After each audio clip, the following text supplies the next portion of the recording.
on the road, on the road. I'm on the road, I'm on the road. I'm on the road. Hey everybody, this is Tom from Small Scale Life Podcast. How you doing today? Well, here we go. Woo, did you see the pheasant that just flew across? That was pretty cool. So we do have pheasants that live right here at Driftless Oaks, right up here in this brush to the left. Where did he go? I think that was Philip, our male pheasant. He likes to come down and get some nummies, get some bird seed. I don't know, boy, they blend in so well. Reason I'm doing this podcast, or this little update here, is it is Monday, and we got a big storm rolling in. It's actually Tuesday, day after President's Day, and it doesn't look like it right now, but a big storm is rolling in. By Thursday, we're supposed to get up to 24 inches of snow, which is amazing. So 24 inches of snow and 40 mile an hour, up to 40 mile an hour winds. It is going to be miserable out here. So getting some stuff done this morning in town, some inspections, some work. And then I'm heading out and I'm hunkering down for a few days because this is just not, it's not good, folks. I mean, it's going to be a big snowstorm. Roads are going to be really hard to drive on. And I'm just not going anywhere. I don't have to. I can stay hunkered down, get my reporting done, get all my things done, and not go anywhere. So this is kind of the before before the storm hits video. Had a great President's Day. Jules and I got some things done around the place. If you notice, the driveway still had snow covering it. There is, right up by the garage, there's a lot of ice underneath the snow, and man, it is slippery. It's like walking on marbles. So I gotta get some ice melts while I'm in town and take care of business, because it's not gonna be fun to plow. It's not gonna be fun to snow blow when you've got a quarter inch of ice underneath there, and it's glare. It's a sheet of ice. So I just need to put some holes in it. I think I'm not gonna melt it, obviously, but getting some snow melt on it will create some holes, start to puncture that solid sheet of ice, because it's slippery. I watched my son Ryan come home last night, and his little car, the tires were spinning. He tried to back into his spot that he usually parks at, and it wasn't happening, so he just had to park it by the garage. I know that pushing snow is going to be tough. The truck is going to struggle. That ice underneath there, even with four-wheel drive that's operational, ice is ice, and when you got all four wheels spinning, it's not good. So I have a feeling I'm going to be using the snow blower quite a bit, and I'm going to have to wear React tracks, because I got to get traction on that ice, and having the little cleats that dig in is so, it just gives you that element of track, just that little bit of traction. It's going to be a trip. It's going to be hard. I'm pretty nervous about it. I do have 5 or 6 bags of sand. I might get more. I can just see that I would probably do a 1-2 process where I get some ice melt down there to start puncturing that ice sheet, and then get some sand over the top of it, just to give it some grit, something to hold, that the tires can grab onto. Yeah, it's amazing what happens when you don't have friction. It just doesn't work. So yeah, all the snow strategies, all the things that come into play as we start thinking about how are we going to manage the snow, and where's it all going to go, and how am I going to manage it? How am I going to push it? How am I going to blow it? How am I going to do it without hurting myself or putting a truck in a ditch, or even be able to move the truck? I mean, I don't know. It's just going to be tricky. So, you know, if you scrape away the snow, you're just left with ice. So that sheet of ice, that solid sheet of ice, is going to get, it's tough. So, yep.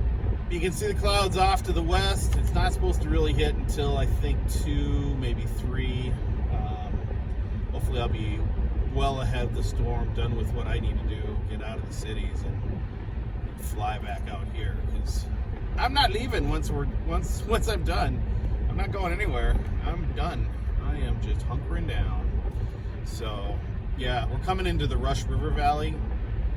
It's just west of the farm. This is where I like to go trout fishing down here, and it's just really pretty. So I was kind of stringing it out and delaying it a little bit, just so you can see what I get to see where I fish in the summer, where it's a little warmer. It is trout season right now too, so I could go trout fishing if I wanted to, but snow-covered banks, ice on under the snow. Yeah, it's hard to get excited to get down to the water when you have those kind of challenges in front of you. You know, one slip and you're rolling down the hill, and that's not good. Not good at all. So we're coming down into the Rush River Valley here. The river is laid out in front of us behind that barns type structure there on the left. You can see the bluffs here. It just is a trademark of the Driftless area, the Mississippi River Valley. Just gorgeous. Love it. Love it. But the river is to my left, and pretty much the immediate left. You can just see the terrain and the trees, and there's a house way up there on the bluff. I couldn't imagine what that view is like. It's just got to be awesome. Of course, they do have a lot of trees in front of their house, but yeah, there's one up on the bluff up there. Driving up there's got to be a trip in the winter. So we're crossing over the Rush right here, just kind of coming through the valley. So yeah, this is home. This is just kind of beautiful. I mean, the Driftless is 24,000 square miles, parts of Minnesota, Wisconsin, Illinois, and Iowa. A small part of Illinois, but Illinois nonetheless, up by Galena. And it's characterized by these big bluffs and creeks and trout streams and little rivers and the Mississippi River. A lot of history in these hills. A lot of history. And the Driftless was an area that was not was not part of the last glacial cycle. So the glaciers didn't get down into here. And so you don't have the glacial till, you don't have the drumlins. It's old soil, old clay-like soil, old trees, old soil. There were a lot of Native American mounds and villages and habitations down here. So it's just, there's something about it that just speaks to me. And as a historian, as a person that loves nature, likes to get outside, likes to be out in it and work the dirt, work the soil, and walk in the woods, I mean, and be by the creeks and rivers and such, it really speaks to my soul. It's just magical. And it's just characterized by all of these bluffs and hills and creeks that are down below. It's just amazing. It's an amazing area. And you know, whether you're in northern Iowa, that northeastern Iowa, up near Decatur, over by Madison or Baraboo, Wisconsin, or up here, or over in Red Wing, Minnesota, or Rochester, Minnesota, there's just something about those areas, and it's pretty cool. You just gotta experience it to know it, to feel it. So anyway, I'm rambling a bit. Didn't want to have a huge long video. I think the shorter videos are doing well. Let me know what you think of the shorter videos in the comments. You know, no gardening yet, no seed starting yet, nothing happening yet. We've just been working on projects in around the house and doing work stuff and life stuff, and get those rumblers. But yeah, that's what's happening here. So I hope you have a great day. I hope you, if you're up in Minnesota, Wisconsin, the upper Midwest, good luck with the snowstorm. Go get some fuel. Make sure you got enough fuel in your vehicles, enough fuel for moving snow and managing snow.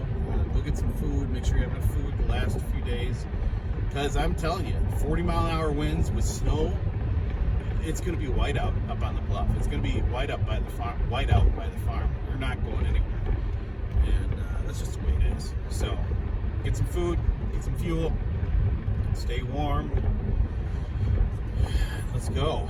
It's going to get interesting, folks. So this is kind of the calm before the storm video. And we'll see how it is during the storm. I mean, maybe it's forecaster hype. Maybe they're just full of it. You know how they do. Oh, it's going to be terrible, and then nothing. Who knows? I mean, you just never know what storms decide to do. But we're ready. So, all right, everybody. This is Tom from Small Scale Life. Remember to learn, do, grow, be a little better every day, and we will catch you real soon. You know, if you like these videos, just hang around for a bit. Hit the like button. Send me a comment. How's this storm going to be up in your world? And is there any storm in your world? What's happening with you? Remember the Small Scale Life podcast? I've got the last installment with my friend Adam from Colorado talking about starting a beekeeping business. And that should drop tomorrow. But yeah. All right, everybody. Take care. Good luck.